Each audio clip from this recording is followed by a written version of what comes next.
Hello people of the internet, I am Natasha and today we're going to be talking mainly about Mr. Harry Potter. Harry Potter? Potter? Mr. Potter.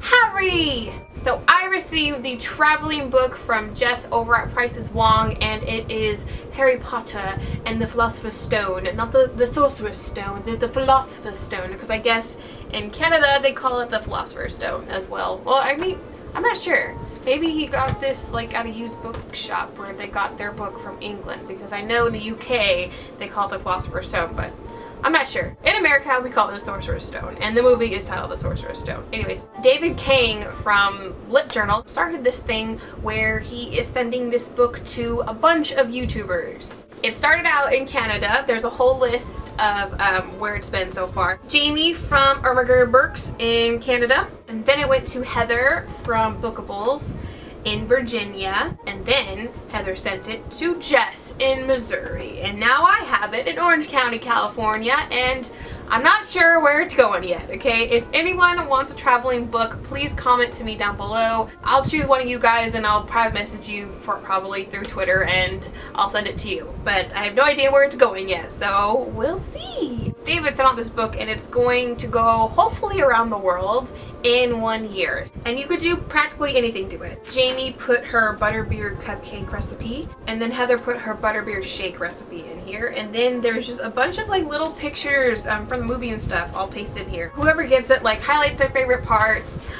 They put shush Jamie. We put our names in the back of the book, and also in the front there is the Hogwarts like logo here. Everyone puts like their name in what house they're in. So I was Slytherin, and I painted, I used my green glitter eyeliner and I made the snake all green, and then I put tasha.c.polis in Slytherin, and I'm the first person to do that. No one has put their name in Ravenclaw yet, so hopefully the next person I give this to will be in Ravenclaw. For those who haven't heard or you haven't watched, I think my 2 book hauls that I mentioned this in, I didn't read Harry Potter when I was younger. I really wanted to. I didn't push my parents to read it because I wasn't a big reader. I just enjoyed all the films. And then when I hit high school, after I finished Twilight, I really wanted to read Harry Potter. Most of my family are Christians, and I grew up in a Christian household, sort of, kind of. I'm not going to get into my family's backstory, but in high school, I did have a period where I questioned and I learned and I yearned for God and Jesus in my life. And I'm going to be talking about religion in this video because it has a big factor in why I wasn't reading Harry Potter and why I am now, why I chose to read it now. I wouldn't have said yes to this book if I hadn't have read the first novel. I wouldn't have felt comfortable like highlighting my favorite parts when I hadn't read it. So this summer I did choose to read Harry Potter for Book 2 readathon, and I read the first 3, and I'm going to go into Gobble to Fire hopefully this month. So the first Harry Potter book was published in 1997. I was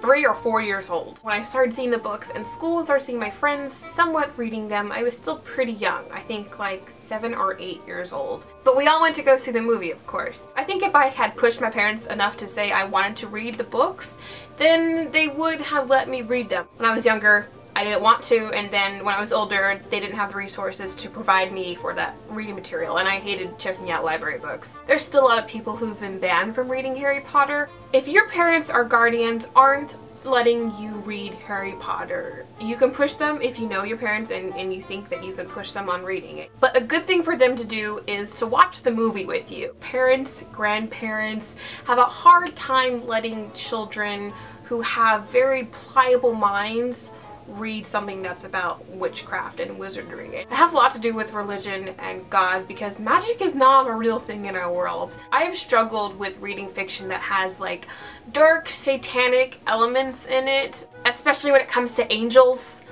For instance, shadow hunters. I know that Cassandra Clare uses lots of Bible terms and she uses names from the Bible. How there's a race of Nephilim in the world, and it's not, of course, biblically correct. They are my favorite books, but I have to read those books that have the biblical content in them.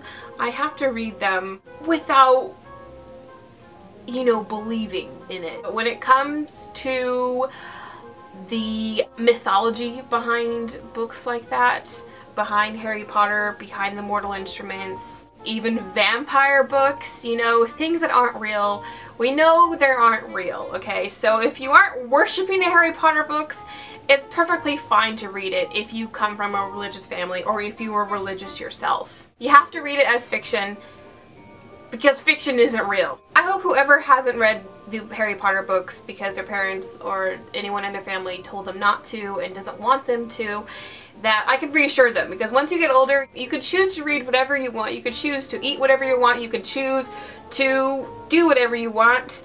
Just hopefully you choose wisely and you can read Harry Potter then. Enjoy the heck out of it, because I'm really enjoying it right now and I'm so excited to dive into Goblet of Fire and then rewatch the movie in like a whole different light. Reading the first Harry Potter book was so enlightening for me. There was things in the book that I'm just like, oh, that's not in the movie. There's not that much they didn't put in the movie, but like, say like the first part of Harry Potter, when Mr. Dursley is going to work. All of these weird people are cheering for no reason, like, why is he cheering? And then some wizard goes up and hugs them and he hears Harry Potter, the whisperings of Harry Potter. That would have been such a cool opener for the movie, and I'm kind of sad they didn't do that. That was my Harry Potter story. If any of you guys have been struggling with what I struggled with, let me know down in the comments, and if you need any other advice, help, let me know. Share your Harry Potter story with me. How did you come to read it? Were you like really young when you read the books, or were you older like me? Thanks David, and thanks Jess for sending along the book to me. I